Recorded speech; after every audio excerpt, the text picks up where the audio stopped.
Bize çocukluğumuzdan beri aynı hikaye anlatılır. Çok çalışırsan başarırsın. Yeterince inanırsan bütün engelleri aşarsın. Peki çalışan herkes gerçekten kazanıyor mu? Profesör Doktor Behçet Yalın Özkara'nın Kalk, Çalış, Başarısız Ol adlı kitabı, kişisel gelişim dünyasının bu başarı masalına sert ve mizahi bir itiraz getiriyor. Kitap, çalışmanın başarıyı garanti etmediğini ve başarısızlığın her zaman kişinin suçu olmadığını anlatıyor. Kitap, Hasan isimli bir çocuğun hikayesiyle başlıyor. Hasan 14 yaşındayken bilgisayarlara aşık oluyor. Ailesinin bilgisayar alabilecek gücü olmadığı için internet kafelerde çalışıyor. Temizlik yapıyor ve zamanla bilgisayar tamir etmeyi öğreniyor. Kendi internet kafesini açsa da dükkanı kapanıyor. Hasan yine pes etmiyor. Programcılık eğitimi alıyor ve sektöre girmek için yıllarca uğraşıyor. Buraya kadar alıştığımız başarı hikayelerinden birini dinlediğimizi sanıyoruz. Hasan'ın sonunda büyük bir teknoloji şirketi kurmasını bekliyoruz. Fakat öyle olmuyor. Hasan yıllarca süren emeğine rağmen istediği kariyere ulaşamıyor ve Urfa'da bir ilkokul kantinini işletmeye devam ediyor. Hasan tembel değildi. Hayalinden vazgeçmemişti ve yıllarca çalışmıştı. Ama yine de başaramamıştı. Çünkü çok çalışmak başarı ihtimalini arttırabilir. Fakat başarıyı garanti etmez. Hasan'ın hikayesi istisna değil, çoğunluğun hikayesidir.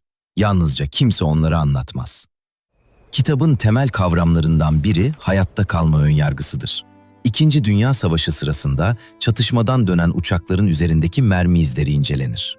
İstatistikçi Abraham Wald, incelenen uçakların geri dönmeyi başaranlar olduğunu fark eder. Hayati bölgelerinden vurulan uçaklarsa dönemediği için araştırmada görünmez. Başarı hikayelerinde de aynı hatayı yaparız.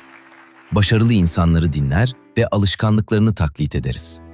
Fakat aynı şeyleri yapıp başarısız olan milyonları görmeyiz. Bize yalnızca geri dönen uçakların hikayeleri anlatılır. Düşen uçakların konuşma şansı yoktur.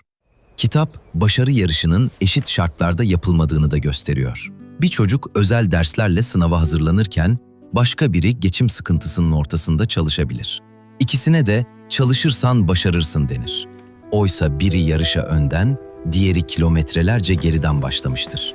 Buna rağmen başarı anlatıları bütün sorumluluğu bireye yükler. Başardıysan sen yaptın, başarısız olduysan yeterince istemedin. Yazar kendi hayatından da çarpıcı örnekler veriyor. En büyük hedeflerinden biri akademisyen olmak. Yüksek puanlar alıyor ve akademik kadrolara başvuruyor. Ön değerlendirmelere çoğu zaman birinci sıradan girmesine rağmen mülakatlarda sürekli eleniyor. Bir başvurusunda kadroyu kazanacağına inanarak siyah bir sarar takım elbise alıyor, şehre gidiyor ve geleceğini zihninde kuruyor. Sonuç açıklandığında ise başarısız olduğunu görüyor. Kendisine yönetmelikteki sınırın altında bir not verilmiş ve değerlendirme dışı bırakılmıştır. Yılların emeği küçük bir maddeyle silinmiş, sarar takım elbise ise geriye kalan acı bir hatıraya dönüşmüştür. Fakat kitabın en unutulmaz sahnesi başka bir kadro sınavında yaşanır. Bir üniversitede 3 kişilik akademik kadro açılır. Yazar yine yüksek puanlarla mülakata çağrılır.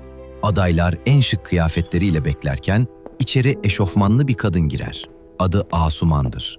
Birkaç dakika sonra üniversitenin genel sekreteri koridordan geçer ve Asuman ona neşeyle seslenir. Babişko! O anda salondaki herkes durumu anlar fakat kimse itiraz etmez. Çünkü orada yalnızca adaletsizlik değil, işsizliğin yarattığı çaresizlik de vardır. Herkes kalan kadrolardan birine alınma umuduyla sessiz kalır.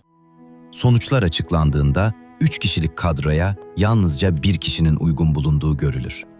Babişko Asuman. Yazarın anlatımında diğer adaylar gerçek bir yarışın katılımcıları değil, sonucu önceden belirlenmiş bir oyunun dekorlarıdır. Babişko Asuman bu noktadan sonra yalnızca bir kişi olmaktan çıkar. Torpilin, aile bağlantılarının ve eşitmiş gibi gösterilen eşitsizliğin simgesine dönüşür. Kitap şansın görünmeyen etkisini de ele alıyor. Doğduğumuz ülke, ailemizin ekonomik durumu, karşılaştığımız insanlar ve doğru zamanda doğru yerde bulunmamız hayatımızı değiştirebilir. Başarılı insanlar çoğu zaman başarılarını zekalarına ve çalışmalarına bağlar. Şansı ise hikayeden çıkarır. Oysa küçük bir rastlantı yıllar içinde büyük bir avantaja dönüşebilir. Bu nedenle başarı yalnızca emeğin, başarısızlık da yalnızca tembelliğin sonucu değildir. Başarının mutluluk getireceği vadide sorgulanıyor. İyi bir okul, prestijli bir meslek ve yüksek maaş kısa süreli bir mutluluk sağlıyor. Ardından daha büyük bir hedef için yeniden koşmaya başlıyoruz. Hayat sürekli basılan bir pedala dönüşüyor ve bir süre sonra neden koştuğumuzu bile unutuyoruz. Peki kitap ne öneriyor? Çalışmayı bırakmayı değil, gerçekleri bilerek hareket etmeyi. Çalışın, fakat çalışmanın mutlaka ödüllendirileceğini sanmayın. Risk alın, fakat sonucun tamamen sizin kontrolünüzde olmadığını bilin. Başarırsanız bütün payı kendinize yazmayın. Başarısız olduğunuzda da bütün suçu kendinizde aramayın. Yazar sonunda mülakatın olmadığı, yalnızca puanların dikkate alındığı bir sistem sayesinde akademisyen olur. Bugün profesör olmasına rağmen başarısını yalnızca emeğine bağlamaz. Karşısına çıkan fırsatın etkisini de kabul eder. Kalk, çalış, başarısız ol. Klasik bir kişisel gelişim kitabı değil, başarı formüllerine karşı yazılmış bir sorgulama metnidir. Kitabın en güçlü yanı ağır konuları mizahla anlatması ve yazarın kendisini de eleştirinin dışında bırakmamasıdır. Hasan'ın hikayesi, Sarar takım elbise ve Babişko Asuman gibi örnekler, kitabın fikirlerini unutulmayacak sahnelere dönüştürür. Kitap zaman zaman sert ve karamsar bir dil kullansa da, amacı umudu yok etmek değil, sahte umudu ortadan kaldırmaktır. Çünkü gerçekleri bilmeden kurulan umut, başarısızlık geldiğinde insanın kendisini suçlamasına neden olur. Gerçekleri bilen insansa şunu söyleyebilir: ben elimden geleni yaptım. Fakat hayat yalnızca benim elimden gelenlerden ibaret değildi. Belki çok çalışacak ve başaracaksınız. Belki bütün kurallara uyacak ve yine de kaybedeceksiniz. Bunlar emeğinizi değersiz yapmaz. Fakat emeğin her zaman ödül getirmediğini kabul etmek gerekir. Bu nedenle kalkın, çalışın, deneyin, risk alın ve farklı yollar arayın. Fakat başarısız olduğunuzda kendinizi değersiz görmeyin.